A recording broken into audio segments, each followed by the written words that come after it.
What up, dorks? Well. It feels like forever since we've done a episode of the Throwback, but fear not, we are back with a new episode of the Throwback. It's me, it's Steve here, and I am not alone here. I'm here joined by the good brother all the way in Detroit versus everybody, the man with the golden charm, Big Mike. The Big Mike Wrestling Recap Show. What's up, bro? How you been? Yo, what's going on? Happy to be back. It's been a while. Yes, it's been like 2 weeks. Yeah, it's been a while, but happy to talk about this pay-per-view. Yes, it felt like forever. 2 weeks, if you will. It's crazy because we were talking about doing this 2 weeks ago in your house. Because again, with NXT bringing back In Your House, and for a lot of people, myself included in a way, In Your House was like a big part of my wrestling childhood, if you will.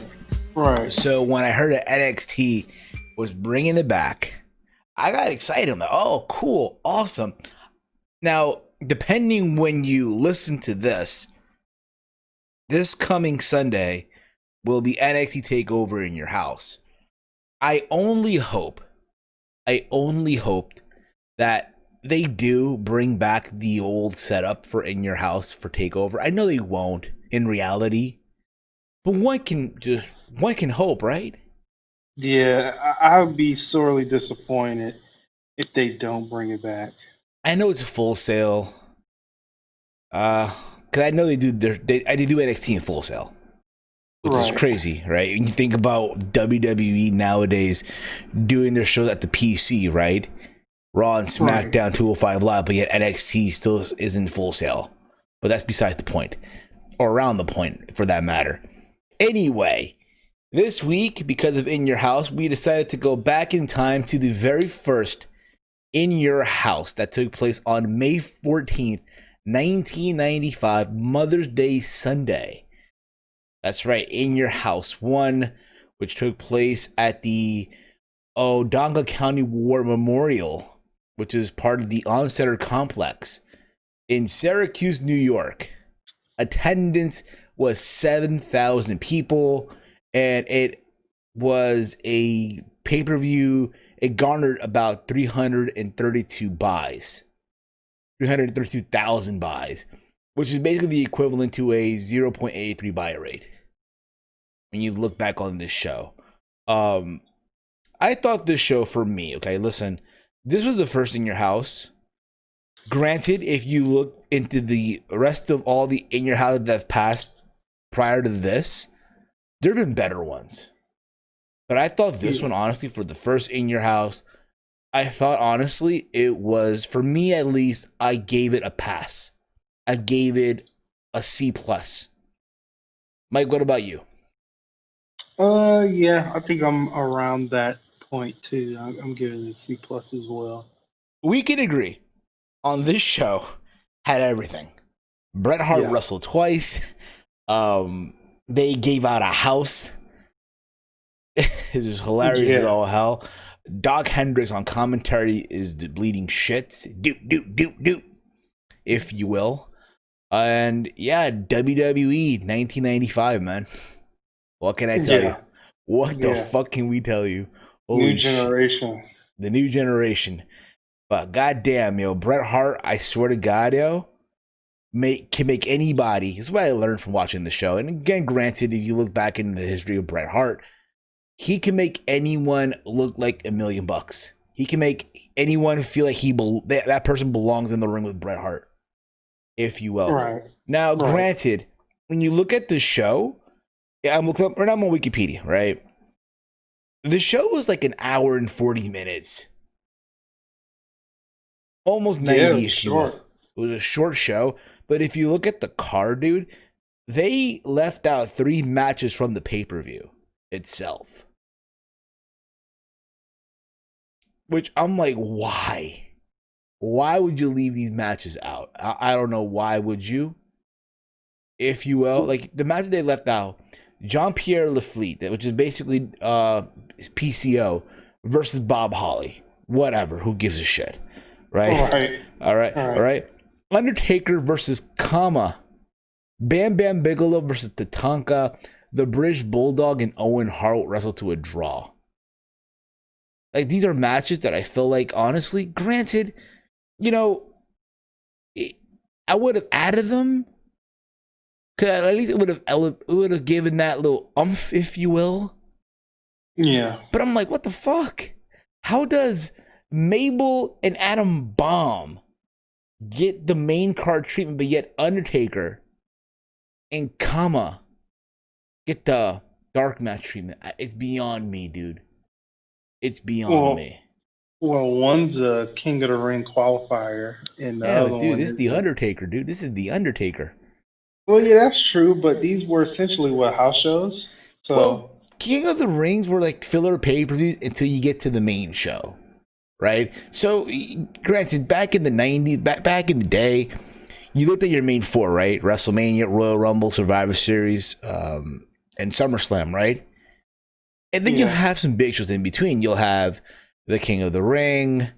You'll have, I guess, and in your house, if you will, right? And in your house is basically the filler pay-per-views to get you to the main track, to the main shows, if the bigger shows, if you will. yeah. But again, a big part of my childhood, a big fucking part of my childhood back in the day. The events were promoted as basically they're promoted at $14.95 on pay-per-view, bro. It's very cheap. Very cheap if you look back to like nowadays and shit, right? So I'll say this. To me, the opening package I enjoyed.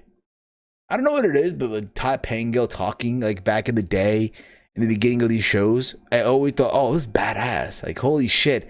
It made you. It made it feel like, holy crap, dude.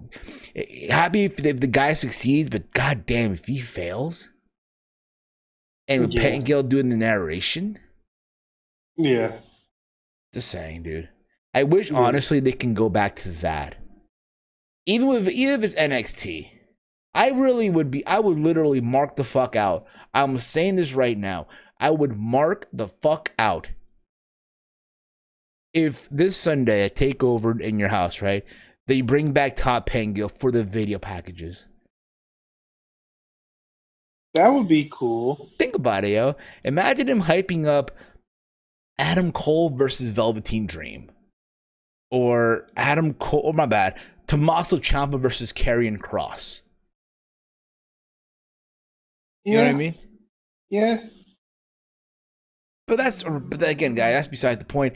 During this time, I was 4 years old. I was gonna be 5. Mike, you weren't even around. Basically, in '95, you weren't even around. What month was it? May 14th. May. Yeah, I was a couple of months being born. So yeah. There you go. You weren't even around, bruh. You're still in the womb. Yep. You're still in the womb. All right, here we go. Guys, again, if you're listening right now, whether it's in the YouTube comments or on the podcasting platforms, give us your thoughts. Whether it be on Twitter at HeelSteven or Mike, let them know where can they follow you at, bro. Yeah, you can follow me on Twitter at Big Mike's WRS and on Instagram at Big Mike's Wrestling Recap Show. There you go, guys. Again, give us your thoughts on everything that we're talking about here on the Throwback. And before we go any further, next week, myself and Mike will be talking about Invasion 2001. So make sure you guys tune in for that one as well on the next episode of the Throwback. So we kicked the show off with Bret the Hitman Hart. Now, Bret Hart was advertised to wrestle Jerry Lawler on the show, but also had to wrestle Hakushi. Hakushi, known as the White Kamikaze, right? Yeah, the White Kamikaze, I believe. Yeah, the White Kamikaze. So, it's just one of those things where, this match overall, I gotta say, the idea that, oh my God, Bret Hart had to do double duty on this show, right? Facing a guy who at the time was undefeated in Hakushi, who was accompanied by Sinja. Mike, your overall thoughts watching Hakushi here? Was it your first time watching him? No. I've seen a couple of episodes of Raw on the network from back in the day. Watching, going through all the Raws and stuff like that. So it wasn't my first time watching them. But he's very underrated. I like his work. Just the gimmick just didn't work out. But he was a pretty good worker to me. He was. He really, really was. One of those guys that was just amazing to watch back in the day, especially with the high Right. flying moves and all that stuff. Granted, it was at a time where Vince was trying to do all these like goofy gimmicks, if you will. Yeah. But I think in today's wrestling, his character would work. Oh yeah, for Absolutely, sure. absolutely. And again, Bret Hart made him look like $1,000,000 in the ring. I don't care what Yeah. anyone says, dude. And the fact that this guy was undefeated in his match, unfucking defeated. The match went about 14 minutes and 39 seconds. But again, a good back and forth match, just back and forth, right? There's moments where you thought, okay, Hakushi has this. There are moments where Shinjo was distracting the referee. But it was all said and done, Bret Hart ended up getting the win over Hakushi. He basically rolled him up. And keep this in mind too. You had Jerry Lawler watching backstage on a monitor at the same time. Yeah. Because again, he had a Yeah. match with Bret. He had a match with Bret. And one thing that I noticed, Mike, I don't know about you. I wish they'd do this today. Jerry Lawler was watching the monitor. He wasn't watching on a different angle, if you will, like they do today. Exactly. Like, come on, can we at least get that? Right. And yeah, Bret Hart won. He ended the undefeated streak of Hakushi. And at the end of the match, right, Bret Hart jumps to the arena floor, and he appeared to legitimately injure his knee. And one thing I remember about Bret Hart in midnight, and like in that time period, like in 94, 95, every time I would watch him, he'd always have a problem with his knee. Like they would always sell this idea that, oh my God, Bret Hart's knee, Bret's knee, Bret's knee. Holy shit, he's hurt, he's hurt. Yeah. And Mike, your thoughts though on this match overall? Your thoughts? I thought the match. I think it was a great opener. Really good action. Bret Hart is a master at this wrestling thing, and that's why he's one of the best ever. Um, but yeah, I really enjoyed the match thoroughly. Absolutely, absolutely. I enjoyed it too. Again, if there's anything about this show, it shows you. Like I said this before, I'll say it again. Bret Hart here is just amazing. Yeah. Fucking amazing. He can make anyone feel like they belong in the ring with him when it's all said and done. If you Yeah. ask One me. hundred percent. And it's funny because yes, Bret's hurt, right? And you see Jerry Lawler throughout the entire show wanting to have his match with Bret right then and there. Yeah. At the same time, too, they're doing this whole thing where they're doing the hotline number, right? With all the winners of the show, with all the winners basically, right? And Bret Hart was supposed to, I guess, be there to answer some phone calls and shit. And Jerry Lawler kept on insisting he wants his match with Bret right then and there. Right then and there. But we'll get into that later on in the show. Also, during the show, they were announcing that, hey, one lucky winner, one member of the WWE Universe, I know they didn't call it that back then, but a lucky fan, if you will, had the opportunity of a lifetime in winning a brand new house. That's right, or a new house in Orlando, Florida. You had Todd Pettengill and Stephanie Ward, right? Yeah. Who was that chick? She's a producer and an actress known for fixing Paco, changing lives.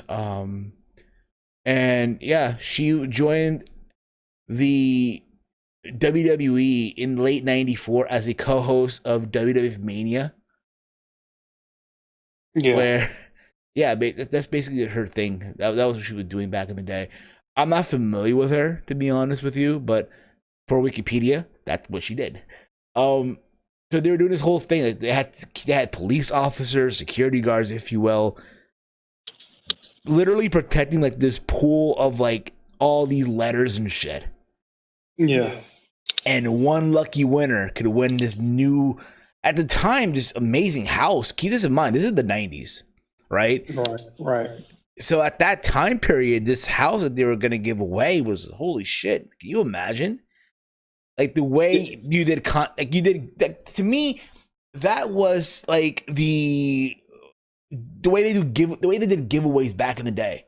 You know how today you go on social media, right? You go on the gram, you're on Twitter, and you see them all the time. Even YouTube, like these big YouTube influencers, right? They do these giveaways. Oh, I'm giving away a new iPhone 11 Pro. I'm giving away these pair of Yeezys. I'm giving away these new Travis Scott Air Max. You know what I'm saying? Like, but back then, this was their WWE's way of doing a giveaway, giving away a house on In Your House of all fucking shows, right? So there was that. And it ended up, the winner ended up being an 11-year-old from Henderson, Nevada, whose name I already forgot. I forgot the name of the kid. Yeah, I forgot the name of the kid too. They called this house. They didn't believe it. The parents didn't believe it. They won this whole thing, right? They presented to the family, right, on the May 22nd episode of Raw, and then the family sold the house for $175,000 6 months later. That's crazy. The idea, even back then, to sell a house for that much money, it's impossible to hear even today, especially here in New Jersey. Just saying. Just fucking saying. All right? Got that out of the way. We move on, Mike. We move on. We have Razor Ramon, Chico, if you will. The bad guy. Hey, yo. Here versus Jeff Jarrett and the Roadie. Jeff Jarrett was the Intercontinental Champion at this time. And I thought, honestly, dude, for what it was, I don't know why it was given 12 minutes and 36 seconds. I don't know why. But this match, I'll say this. They both worked on Razor Ramon. They worked on him until eventually Razor Ramon picked up the win, heading the jackknife on Jeff Jarrett. Razor's Edge. My bad. Yeah, there you go. The Razor's Edge. Still a powerbomb. It's still a powerbomb, god damn it. It is. But it's still a fucking powerbomb, okay? We didn't get to the jackknife just yet. That's the main event. I know. You gotta remember, right? You gotta remember, leading up to this whole thing, they took out the 1, 2, 3 kid, Jeff Jarrett and the Roadie. It was supposed to be a tag team match, right? It was supposed to be a tag team match, and they took out the 1, 2, 3 kids. So Razor Ramon had to wrestle this match 2-on-1. Before the match even took place, they even interviewed the 1, 2, 3 kid who was watching, because they made sure to let you guys know that, he's watching on a pay-per-view. He's watching from pay-per-view. These cheap motherfuckers, yo, even in the 90s, couldn't even let them watch the show for free. They made their talent pay for the pay-per-view. God damn it, yo. God damn it. That's funny. Couldn't even give them anything free. Exactly. And again, after the match, right? After the match, you see the Roadie and Jarrett beating up Razor Ramon. They're beating him up, what have you. Just to see Savio Vega come out and make the save. Yeah, this is his debut. No one knew who he was. It felt random as shit. There was that. Like, your thoughts overall on the match, bro? Your thoughts overall? Yeah, I thought it was pretty cool. I thought the 1, 2, 3 kid, 6-Pac, X-Pac guy on the phone.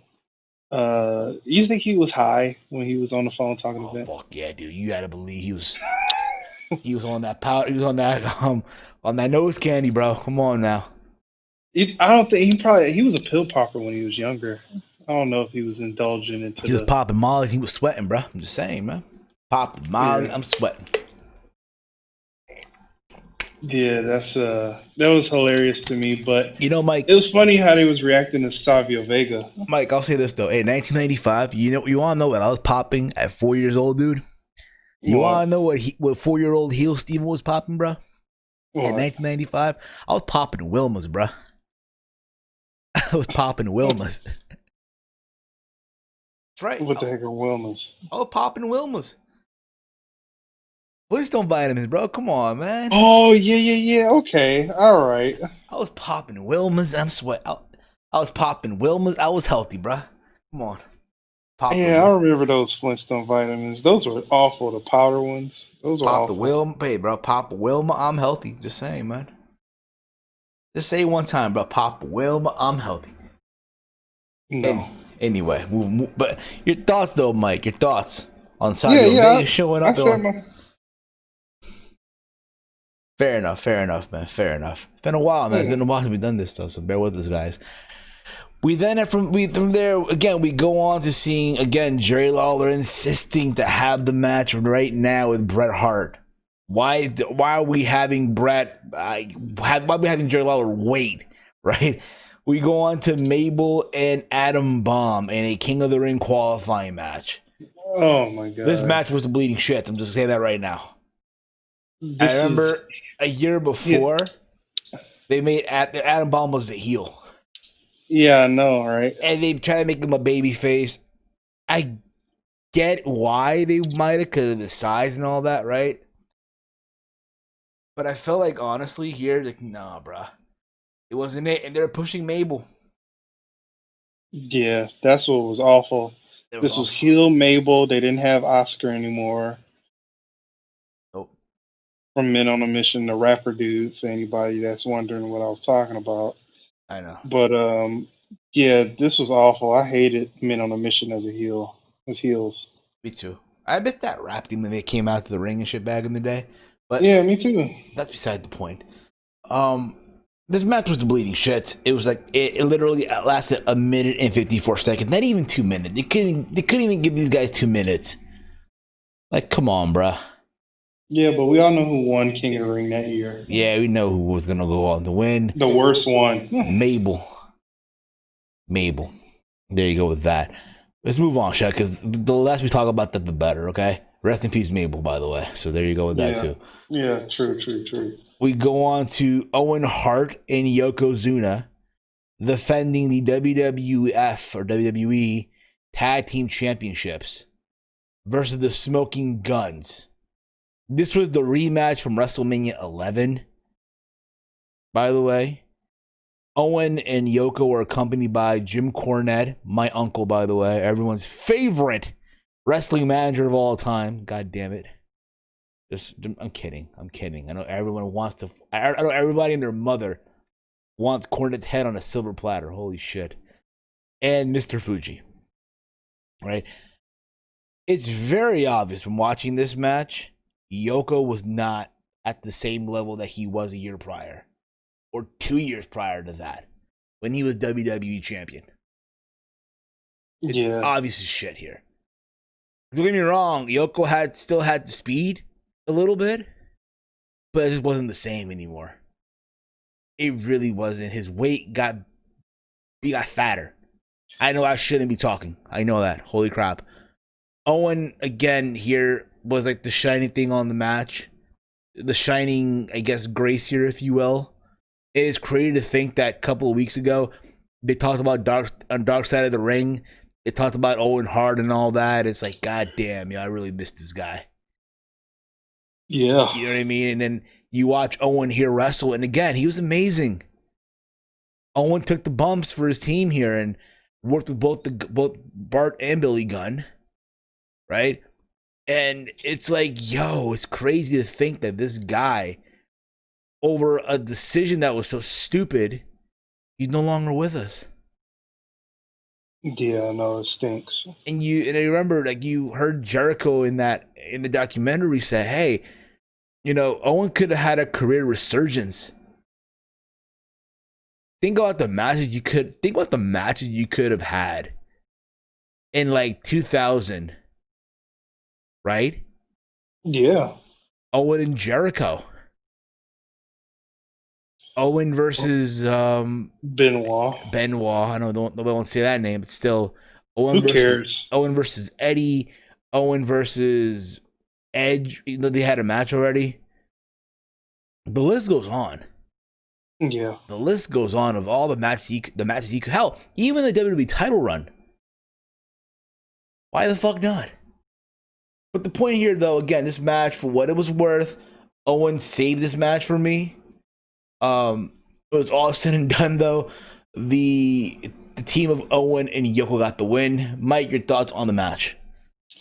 The match was there. I mean, it wasn't the best. It was cool, but yeah, it was a decent match. Fair enough, bro. Fair enough. And again, you saw obviously Yokozuna's condition just really wasn't the same anymore. Right. And all that stuff. It's just crazy to think. Really, really crazy. From there, we go to the co-main event. It finally happens. Jerry Lawler versus Bret the Hitman Hart. Jerry Lawler is confident. He comes out with his mother. Yeah, right. A very attractive mother, if you will. Yeah. Yeah. Certified MILF. Yeah. Remember, it's Mother's Day. It's Mother's Day. It's Mother's Day. So as all this is happening, they interview Bret Hart backstage. Right? And moments before the match even took place, Bret Hart revealed that his injury was fake.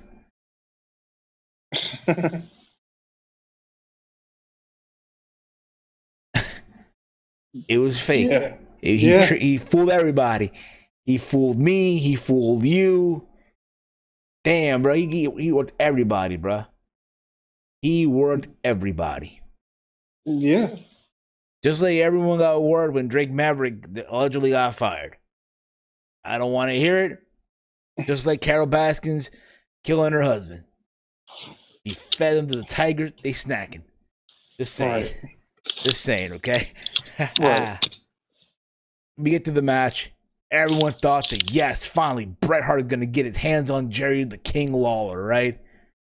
I remember as a kid, I am not going to lie, as a kid growing up, I always wanted to see Bret Hart get his hands on Jerry Lawler. I can't tell you guys how many times. No cap. No cap. No lie for all the kids out there that are wondering, what the hell is a no cap? Right? Mm-hmm.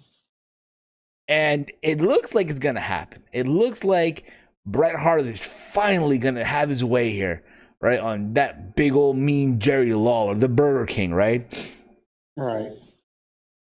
And out of nowhere, it looks like, again, Bret Hart's having his way.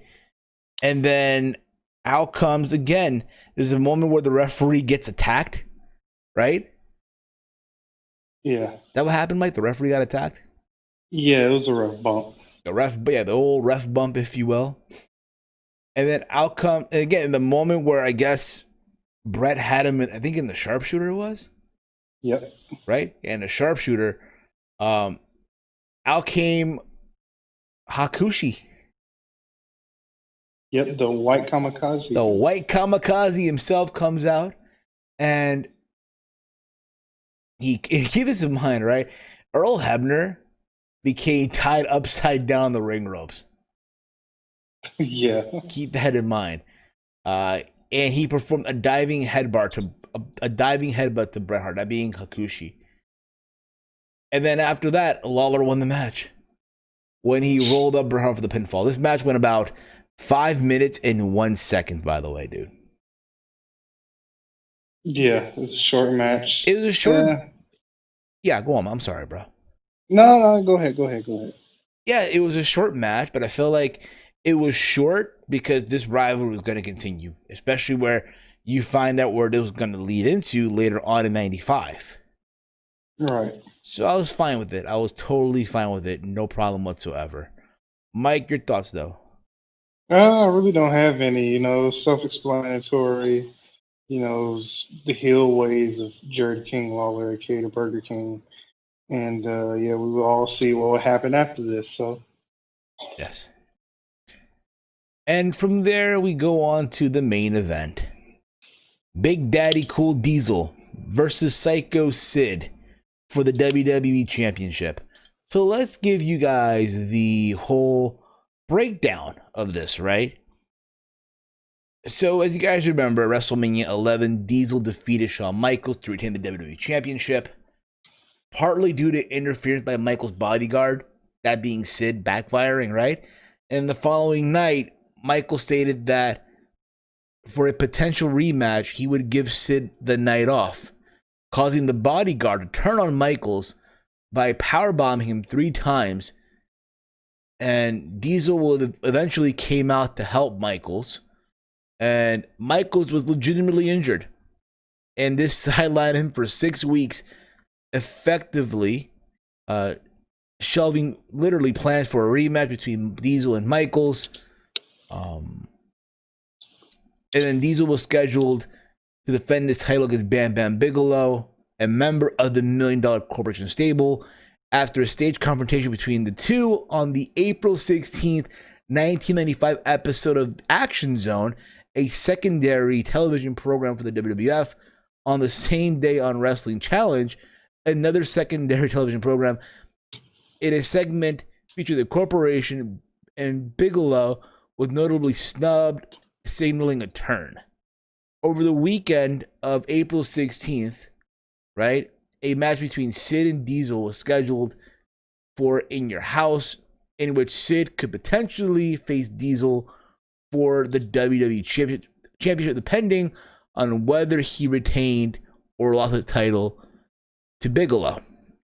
On the April 24th episode of Raw, Sid stated he was unhappy about the stipulation, as it meant that if Bigelow won, Sid would not get the title shot. Right? Diesel retained, and then the corporation turned on Bigelow with the Tonka tripping Bigelow as he ran off the ropes. Diesel hit Bigelow with the big boot and executed a powerbomb, the jackknife powerbomb, for the win. After the contest, Bigelow was insulted by Ted DiBiase and attacked by the corporation. Diesel, who had gone back to the locker room, came to Bigelow's aid. And in Sid's match with Razor Ramon on the May 1st episode of Raw, Diesel approached the ready-to-fight Sid, who, along with the corporation manager Ted DiBiase, that is, left the arena abruptly. The following week on Raw, DiBiase revealed that he and Sid had been working together for a while, admitting that it was him who told Shawn Michaels to get a bodyguard. So there you go with that, bro. That's the lead up to this. But let me ask you a question, Mike. Reading that, lining up that is what led up to the main event of In Your House 1. Did that get you excited for the match at all? I mean, you reading it, no, but watching it, maybe. Fair enough. Again, this is 95, by the way. Just keep that in mind, too. And we get to the match. Sid and Diesel, two big guys. The battle of the power bombs. Exactly. What I found funny in the beginning of the match, they have a stare off, right? And Sid blinks. He blinks. He blinks like 3 times and shit. And then Diesel has his way with him. Eventually, and like in the first opening sequence, Diesel takes Sid off his feet. Okay. If you will. And the moment where Sid is just working on Diesel, working on him, this is basically the Hulk Hogan format of a match. Let the bad guy get all his offense moves in, hit his finisher, and then Hogan will kick out, if you will, right? Throw 3 punches, Hulk up, throw 3 punches, drop the hit the boot, drop the leg, and it's over. Right? Sid here, again, just worked on Diesel. They were fighting on the outside, just working on him, right? Working on his back, whatever, right? And Sid eventually hits a choke slam, then the power bomb. His power bomb. And he starts celebrating like he already won. Right. He goes for the cover, gets a near fall. And then from there, everything changed. Diesel hit him with the snake eyes. try to hit him with a big boot. If you watch closely, Diesel doesn't even hit Sid in the face with the boot. If you watch closely. Yeah, I know, because that's what you call a great worker. I know, right? And then hits his power bomb, and before he even hits it, before he gets the cover, like 1, 2, Tatanka comes out and attacks Diesel. Ends in a disqualification. Diesel retains. And a brawl, what have you, right? And then out comes Bam Bam Bigelow for the save. So you see Bigelow and Diesel celebrating in the ring. They have the pyro, and they go off the air. That was In Your House. Mike, your thoughts on the main event? For what it was, both guys actually wrestled pretty good. Going in, you would think, Diesel versus Psycho Sid, this is gonna be very slow and terrible and botchy, but hey, it wasn't. It was pretty good. It was good for those guys' standards, and I enjoyed it. I forgot Tatanka was a heel at this time, and yeah, it was pretty decent. It really, really was. I think at the same time, I know a lot of people gave Diesel's run as champion. They gave him a lot of shit for it. I think me as a kid, I would understand. But as I'm old, now that I'm about to be 30 in a couple of days, thanks for reminding me, people. I can appreciate Diesel's run as champion. For what it was worth, I can appreciate it. If you will. Yeah. So I was okay with it. I really, really was. Right? And that was the first In Your House. And again, at the following pay-per-view, because this is like the aftermath, right? At the following pay-per-view, King of the Ring 95, Diesel teamed up with Bam Bam Bigelow to defeat Sid and Tatanka. Sid faced Diesel in a rematch for the WWF Championship at the In Your House 2 pay-per-view in a lumberjack match. Diesel retained after hitting Sid with his boot. Mabel's push culminated with him winning the King of the Ring tournament by defeating Savio Vega in the finals. With this win, Mabel went on to face Diesel at SummerSlam 95 for the WWE Championship, where Diesel retained the title. The rivalry between Bret Hart and Jerry Lawler continued into the King of the Ring 95, where with the two facing each other at the event in a Kiss My Foot match, where Hart won despite outside interference from Hakushi, making Lawler submit to the sharpshooter, and after the match, Hart forced Lawler to kiss his feet. But overall, listen, for In Your House, right? To me, this was a pass. Bret Hart here again showed that this guy can make anybody feel like $1,000,000. He did double duty. Well, if you want to be technical with it, right? If you want to be technical with it, Mike, so did Owen Hart. Yeah. Owen Hart wrestled British Bulldog to a draw for a King of the Ring qualifying match that went 15 minutes. Bam Bam defeated Tatanka in a singles match that went 8 minutes and 50 seconds. The Undertaker defeated Kama in a match that went 13 minutes and 8 seconds. Again, these were dark matches that did not even air on the pay-per-view. That I felt should have. But for whatever reason, it didn't happen. But again, In Your House 1995, I give it a pass. Again, In Your House was a big part of my childhood, growing up as a kid. So I'm happy that they're bringing it back through NXT, even if it's a takeover. At the same time, though, I would love to see the main roster bring it back once the world is back to normal, of course. But we'll see about that. Mike, your thoughts overall? Overall, decent pay-per-view. It was first In Your House concept of cheaper price pay-per-views from your regular $24.99, going from $24.99 to $14.99, being two hours basically, hour and a half. Gave away a house, all of the matches, really good. I enjoyed it. I really did too, for what it's worth, yes. And again, they gave away a house. Gave away a friggin' house. A free fucking house, yo. Holy shit. Follow that, Tony Khan. Follow that. Anyway, guys, this was fun. Going back to In Your House 90, going back to In Your House 1. In Your House is this Sunday, live on the WWE Network. The first one since St. Valentine's Day Massacre 1999. Me and Mike will be doing a review once the show is over on Sunday. So if you're not subbed to the channel, hit the subscribe button now. Hit the thumbs up on YouTube and all that fun stuff. If you're on Apple Podcasts, if you're on Stitcher Radio, Spotify, what have you, give us the 5-star rating on Apple Podcasts and all the other fun stuff. It does help out the show in the long run.